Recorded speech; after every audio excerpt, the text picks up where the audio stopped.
Baik, Assalamualaikum warahmatullahi wabarakatuh. Yang saya hormati Bunda Nita selaku dosen pengampu mata kuliah Apresiasi Prosa Fiksi. Saya Zubaidah Madia dengan NPM 2121210140 kelas 2B. Baik, di sini saya akan memaparkan hasil ulasan mengenai novel yang saya bawakan dengan judul Kisah Cinta yang Tak Menguntungkan. Beliau pengarangnya bernama Mirari Siregar. Baik, adapun novel yang saya bawakan ialah novel yang berjudulkan Azab dan Sengsara. Identitas dari buku ini adalah sebuah novel karya Mirari Siregar yang pertama kali diterbitkan oleh Balai Pustaka pada tahun 1921. Novel ini memiliki panjang 168 halaman. Baik, jadi saya akan memaparkan sinopsis dari novel Azab Sengsara ini menggunakan pendekatan parafratis. Di tengah-tengah kota yang bernama Kota Sipirok, ada seorang gadis yang bernama Mariamin. Mariamin ini nih tinggal di rumah dari bambu. Rumah ini berdekatan dengan sungai. Nah, kemudian pada biasanya Mariamin duduk depan rumahnya menunggu sang kekasih. Nah, sang kekasih ini bernama Aminuddin. Kemudian diceritakan Aminuddin ini datang menemui Maryamin. Kemudian Maryamin mengajak Aminuddin untuk masuk ke rumahnya. Nah, kemudian Aminuddin menolak karena tujuan dia datang ke Maryamin ialah untuk berpamitan kepada Maryamin untuk pergi ke Delhi, untuk pergi merantau. Kemudian Maryamin sangat sedih mendengar hal itu. Aminuddin meyakinkan bahwa Aminuddin pergi mencari uang yang banyak agar Aminuddin bisa menikahi Maryamin dan membawa Maryamin keluar dari sengsara. Kemudian Aminuddin ini diceritakan, tokoh Aminuddin ini adalah anak dari kepala kampung atau kepala desa. Ayah Aminuddin adalah seorang kepala desa yang terkenal di daerah Sipirok. Harta benda milik orang tua Aminuddin ini sangatlah banyak. Tetapi Aminuddin tetap ingin bekerja dan menghasilkan uang sendiri untuk menikahi si Maryamin. Karena tokoh Aminuddin ini adalah anak yang rajin, cerdas, dan memiliki niat yang baik. Kemudian ceritakan ayah Maryamin bernama Sultan Baringin adalah orang kaya di daerah Sipirok dulunya. Tetapi karena Sultan Baringin ini memiliki sifat yang selalu menghambur-hamburkan uang dengan hal yang tidak baik. Kemudian tak lama itu ia jatuh miskin dan hartanya habis. Ibu Maryamin, istri dari Sultan Baringin ini adalah sifat yang memiliki kebalikan dari seorang suaminya. Beliau, Ibu Maryamin ini memiliki sifat yang sabar, setia, sederhana. Nah, dengan itu berlawanan dengan sifat suaminya yang malas tamak, suka menghambur-hamburkan uang. Aminuddin dan Maryamin adalah saudara dekat ya, sepupuan. Bisa kita bilang itu sepupuan. Maka dari itu mereka bisa sangat dekat. Hubungan antara Maryamin dan Aminuddin semakin dekat ketika suatu hari kejadian Maryamin ini tergelincir dari jembatan bambu. Kemudian Aminuddin pun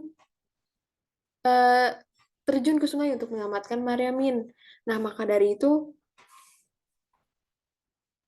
sejak kejadian itu Maryamin merasa berhutang kepada sepupunya itu si Aminuddin. Nah, setelah 3 bulan Aminuddin berada di Delhi setelah merantau, ia mengirim surat kepada Maryamin dan memberitahukan bahwasannya Aminuddin sudah mendapatkan pekerjaan di kota Delhi tempat ia merantau.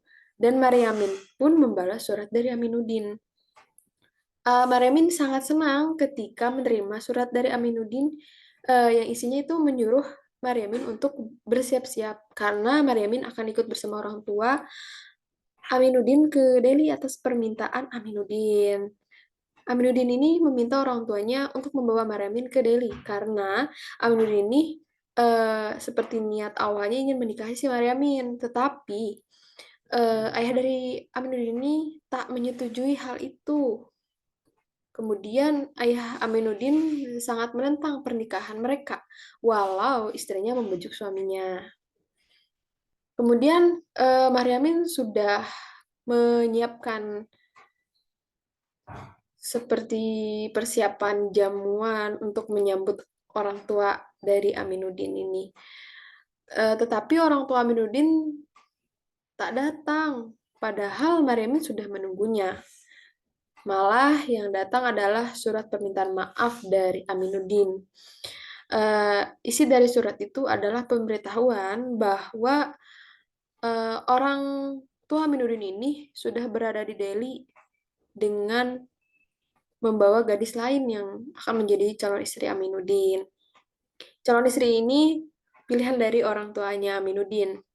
Kemudian Aminuddin sangat kecewa pada orang tuanya sendiri, tetapi Aminuddin juga tak bisa menolak permintaan orang tuanya karena tak ingin mengecewakan dan membuat orang tuanya tuh malu seperti itu. Kemudian si Maryamin tetap memaafkan Aminuddin walau hatinya hancur karena semua harapan untuk keluar dari kesengsaraan pun sudah hilang. Maryamin jatuh sakit karena cintanya terhalang.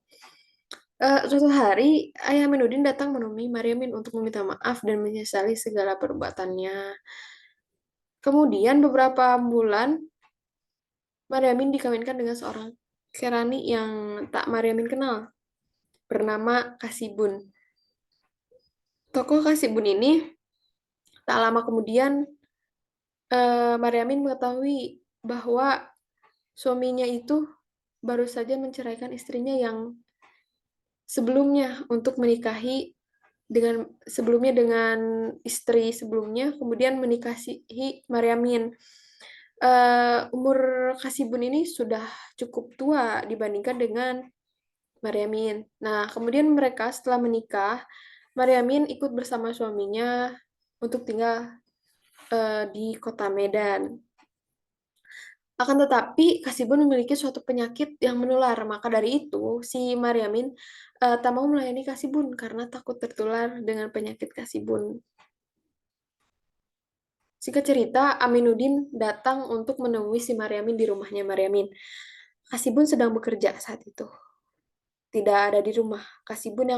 Dan Kasibun datang, pulang. Kasibun pun mengetahui bahwa Aminuddin menemui Maryamin saat itu merasa marah karena itu tak segan-segan memukul si Aminuddin, sedangkan si Maryamin berlaku tak baik kepada Kasibun. Kasibun itu tak segan-segan pun memukul dan menampar Maryamin. Kasibun selalu menyiksa Maryamin. Bahkan si Maryamin ini pernah diusir dari kamarnya dan tidur di lantai. Akhirnya si Maryamin ini melaporkan kepada pihak berwajib karena sudah tak tahan dengan perlakuan suaminya. Kasibun pun tidak bisa melawan. Akhirnya Kasibun juga sudah mengaku bersalah dan ia merelakan untuk percaya dengan Maryamin.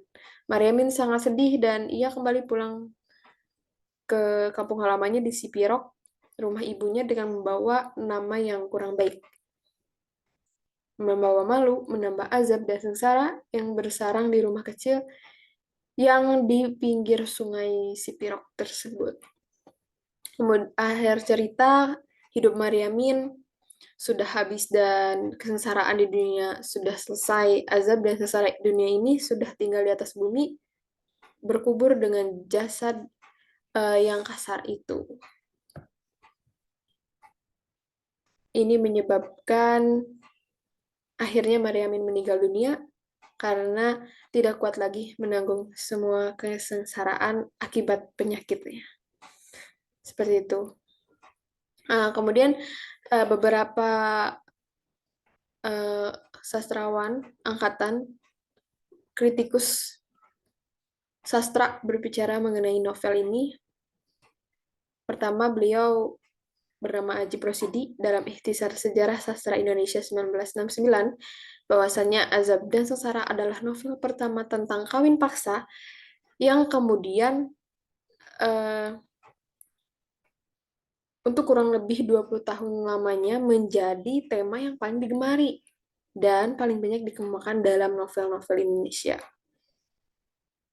Benar sekali, dalam novel Azab dan Sengsara ini ada tentang kawin paksa itu perjodohan, di mana mengapa paling digemari, tema yang paling digemari dan paling banyak dikemukakan dalam novel-novel di Indonesia lainnya.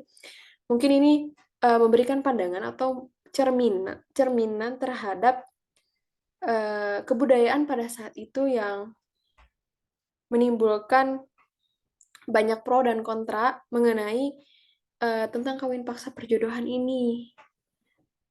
Menurut pandangan saya, eh, ini tema ini pantas menjadi tema yang paling digemari karena tema ini langsung pada saat kejadian dan cerita pada masa itu. Kemudian kritikus sastra selanjutnya, beliau bernama Zubair Usman dalam bukunya Kesusastraan Baru Indonesia tahun 1957 menganggap novel Azab Nusara ini adalah novel yang bermula-mula terbit. Buku-buku pada masa sebelumnya adalah cerita yang diterbitkan dengan memakai bahasa Melayu dan bahasa daerah. Bahasa Minangkabau, bahasa Batak. Benar sekali. Eh, dalam novel Azab dan Nusara ini ada masukan-masukan yang membawakan adat dari Minangkabau, Medan, Kota Sipirok, Sumatera Utara, seperti itu. Kemudian, ulasan mengenai novel ini ada kelebihan dan kekurangan. Nah, kelebihan pertama yaitu cerita ini mengandung berbagai pesan yang baik untuk para remaja yang biasanya mudah putus asa hanya karena suatu masalah kecil. Novel ini dapat menjadi tolak ukur atau pandangan bagi si pembaca, terutama remaja, yang dapat menangkap asumsi-asumsi yang memungkinkan muncul dan kemudian menjadi bahan pola pikir si pembaca dalam menangani sebuah masalah. Dan masalah yang dialami ini terlihat pada kawin paksa atau perjodohan yang kemudian mengapa ini pesan yang baik untuk para remaja agar para remaja ini memahami akan hal budaya atau kejadian seperti itu di kehidupan. Kemudian kelebihan yang kedua itu mengajarkan kita untuk tetap sabar akan segala cobaan. Karena apapun masalah yang dihadapi akan mendapatkan hikmahnya dan kemudian menjadikan diri kita lebih baik, menambahkan wawasan, pengalaman atas kesabaran kita sendiri terhadap cobaan. Kemudian kekurangan.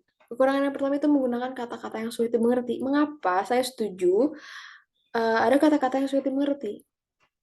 Buku novel ini dibaca oleh halayak umum, di mana halayak umum si pembaca ini belum tentu mengetahui apa itu arti dari bahasa-bahasa yang di luar daerahnya. Seperti itu, kayak seperti bahasa dari Minangkabau, Medan, itu belum tentu bisa dipahami oleh daerah-daerah lainnya, seperti itu. Jadi, mengapa sulit? Jadi kita harus mencari satu kata arti yang yang tidak dimengerti atau tidak diketahui. Nah, ini tuh menghambat kita untuk memahami secara keseluruhan, secara tepat dan waktu. Keseluruhan dari cerita novel ini. Kemudian, kekurangan kedua menggunakan kata-kata daerah asli sehingga kurang memahami. Yang tadi saya telah sebutkan, eh,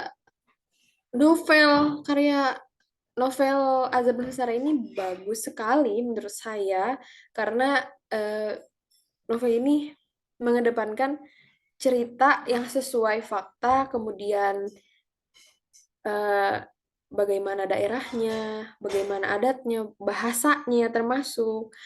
Nah, mungkin kekurangannya itu ketika dia halayak umum untuk memahami kata-kata daerah asli yang memang kita belum mampu mengetahuinya secara langsung seperti itu. Dan kita harus mengkaji ulang gitu seperti itu dan membutuhkan waktu kembali. Namun meskipun kekurangan tersebut, tapi si pembaca kita dapat mengetahui kata-kata yang asalnya kita tidak ketahui, jadi mengetahui seperti itu setelah kita cari apa arti dari kata-kata tersebut. Nah, baik. Saya akan memberikan kesimpulan mengenai buku novel ini sangat menarik untuk dibaca seperti saya telah tadi sebutkan karena didapatnya nilai-nilai adat yang ada di Batak, kita jadi mengetahui wawasan kita bertambah dan juga terdapat penilaian yang baik untuk para remaja saat ini. Pandangan, terus memberikan asumsi-asumsi yang menjadi tolak ukur untuk menangani sebuah permasalahan ini terutama. Dan juga dapat memberikan motivasi bagi anak remaja agar tak mudah putus asa dalam menghadapi masalah. Terus memberikan pandangan pelajaran bagi pembaca terhadap permasalahan yang dialami si tokoh pada novel ini dengan memberi asumsi kepada pembaca mengenai solusi dan penanganan permasalahan ini jika terjadi kehidupan kita. Jadi buku ini sangat bermanfaat untuk kita semua. Baik, sekian dan terima kasih. Itu yang dapat saya sampaikan. Wabillahi taufiq walhidayah. Wassalamualaikum warahmatullahi wabarakatuh.